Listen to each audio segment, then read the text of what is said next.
Hi. Hi. So today is 72 days left until the new year, 2020, until 2026.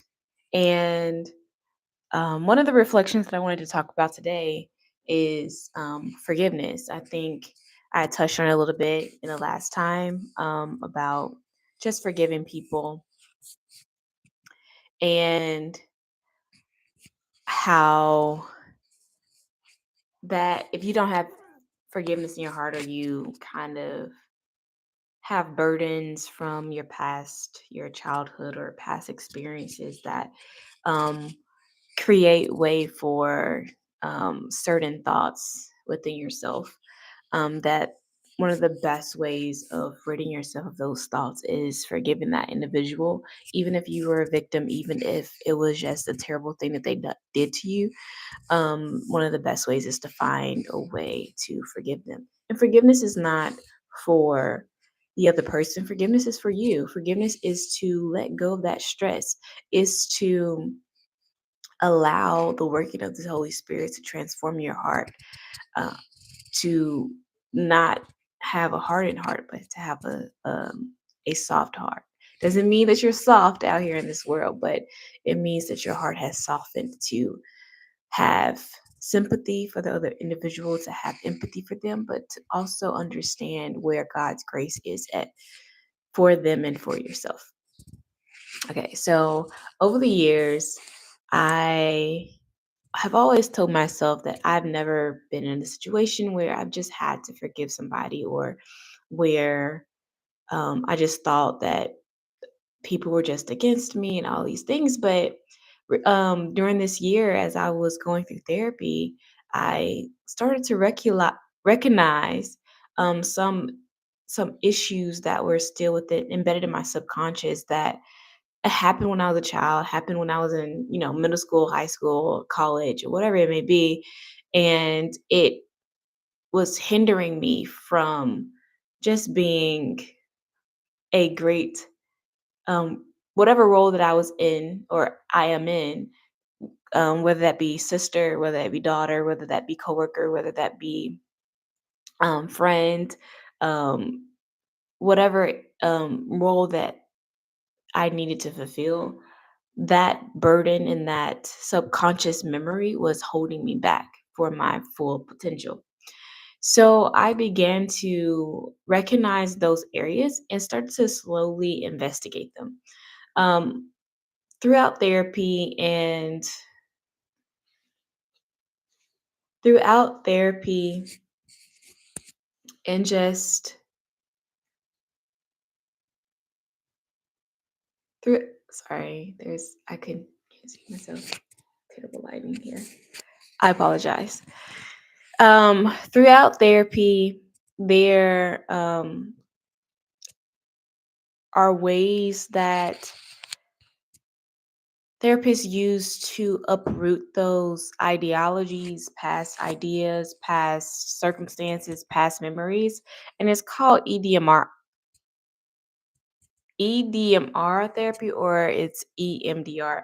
I think it's EMDR therapy, in which they use various methods. So tapping, you could do tapping method, or another form um, where they say a word or a phrase, and they're inviting you to visualize that word or visualize that scenario where your brain subconsciously has connected itself to that word.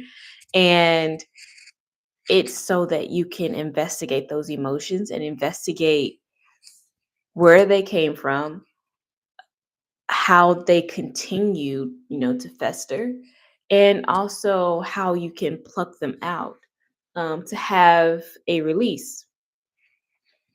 So, um, as I was, as I've been reflecting over this year and just past years in general, how I've previously interacted with individuals, how I previously friended people or not friended people, how I've acted in the context of coworkers, how I've acted in community or within my family, around new people.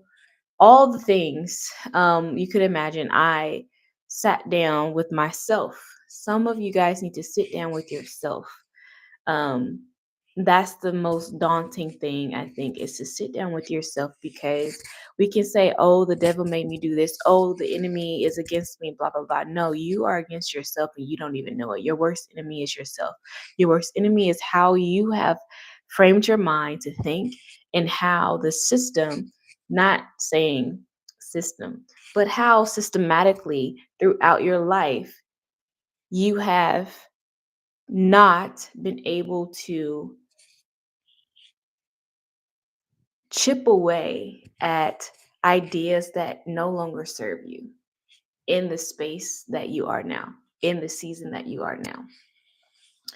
And as I began to chip away at those areas of my life, I realized how hardened I was against certain people because of beliefs, because of religious beliefs, but also how I was hardened against myself. I didn't have forgiveness for myself.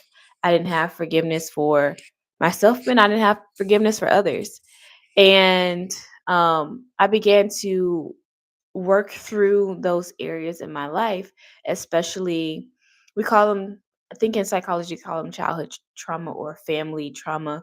Um, the things in my life were not as far as traumatic as some people, but also you cannot compare yourself to someone else. You cannot compare an apple to an orange. They are two different things. God places us in our families for a specific reason. God places us through different experiences for specific reasons. God allows the enemy to attack us for specific reasons, and all of our stories are not equal. They will never be. We will go through our own separate trials and testing and tribulations, and there may be some similarities in emotion and thought and outcomes, but our stories are individual. They're one size fits all for each of us. They're no copies. Therefore, I say the trauma in my life was trauma, and it may not look like somebody else's trauma. It may not 100% be at the level of somebody else's trauma, but still, yet it still is trauma. It's traumatic. It still held me back, just like somebody else's trauma may hold them back. So, one of the things that I'm going to give an example of is, as a child, I was not like a playful kid at a certain point. I think that was around like the transition, after my grandfather passed away, in the transition going into middle school. I became very hardened. And it was because of disappointment that I wasn't able to make friends, disappointment that as I tried to create groups of creative groups or whatever it was, no one wanted to join the groups. I remember in middle school, like, you could form your own club as long as you got it approved. And I wanted to form a club for like those who liked Miley Cyrus. So Hannah Montana kind of thing. So that was, I'm showing my age, but that was big in that time. And I remember one of my friends, she had like these CDs of Hannah Montana, Miley Cyrus, and she would burn them for me, and just, so I could have them. And I was so intent on creating this like group or this club that liked Hannah Montana and Miley Cyrus, but also the Jonas Brothers, like all these different groups who, were on Disney Channel and became, ultra famous and all the things. But nobody wanted to join this group. And I couldn't figure out why. I couldn't. And that's a disappointment that stuck with me. And then I also like tried to try out for sports, and I could not make a team to save my life. And it wasn't like I was the worst player or I didn't have the IQ or the athletic ability. It was like somebody was always better than me. And also there was like these voices and these coaches' minds, like parents telling these coaches who to put on a team and who not to put on a team. And I remember in middle school, I tried out for track, and like I really loved running and long distance running. Um, Obviously I wasn't fast because listen, I'm not my 5'5", 5'6" frame. I'm not that tall, but my legs are pretty long. I was trying out, and the way this tryout went, we ran against someone. So it was like I ran against somebody else, and you had to see the coach was trying to see who was the fastest, so she could put all the fast people, group them together. So listen, I believe this was just above my understanding, but also just downright dirty. And I don't like to use the word trifling, but it was just I'm gonna say asinine. It was unpredictable. Like I couldn't have thought of this myself. The enemy probably couldn't have thought of this himself either. So I was put against to run against this girl who was like 6'1" in middle school. She was 6'1", 6'1", and I'm 5'5", mind you. And we had to run around the football field, and it was muddy outside.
Okay, I don't know how much you heard or did I hear.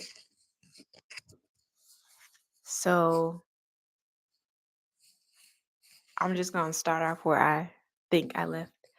Um, Disappointment led into seriousness. Seriousness led into perfectionism, and that perfectionism kept feeding the disappointment. So I was constantly feeding myself from the disappointment of past experiences into an inevitable amount of disappointment. Literally, the disappointment fed me to sit in a state of disappointment. And when you're in a state of disappointment, you cannot do much about anything because you're always going to think that whatever you do is going to fail. And when you have a mindset that everything is going to fail, everything will fail because you are what you think. Your actions are what your heart believes. Um, there's a saying in the Bible.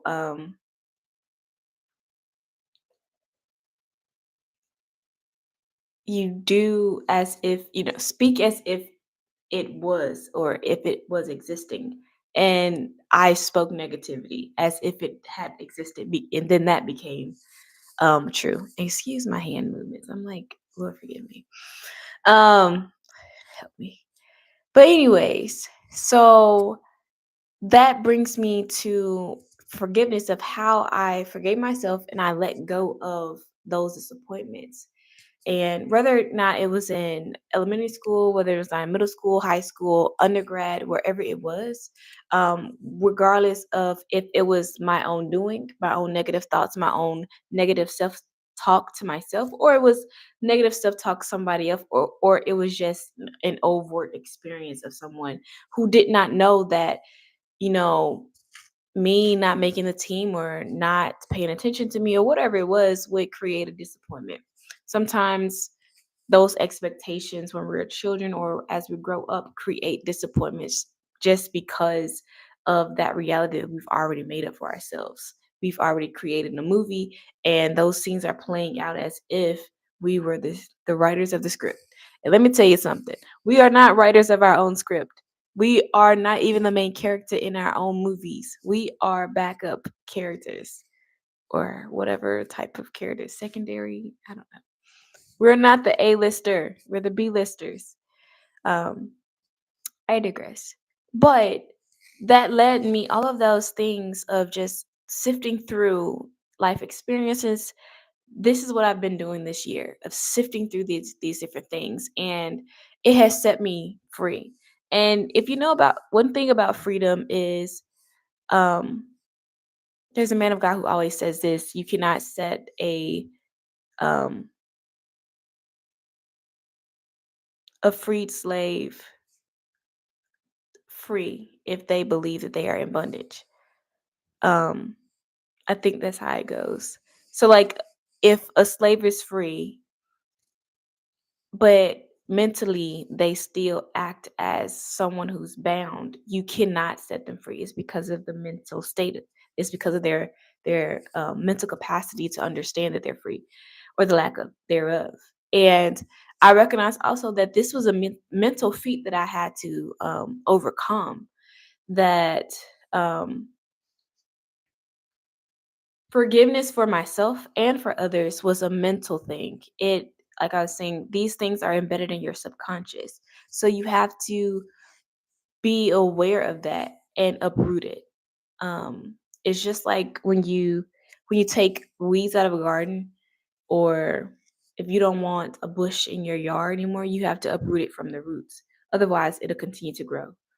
Um, so one of the things that I did was EMDR therapy to finish it off, but I also started to listen to a lot of podcasts of self-help, self-healing, read self-help books, and I found that very very beneficial. But I also started doing self-talk that was positive. But I also literally, I listened to this podcast and the guy said there's a lot of people who are blaming people for their circumstances, blaming people for the outcomes of their lives when they're not taking full responsibility, when all you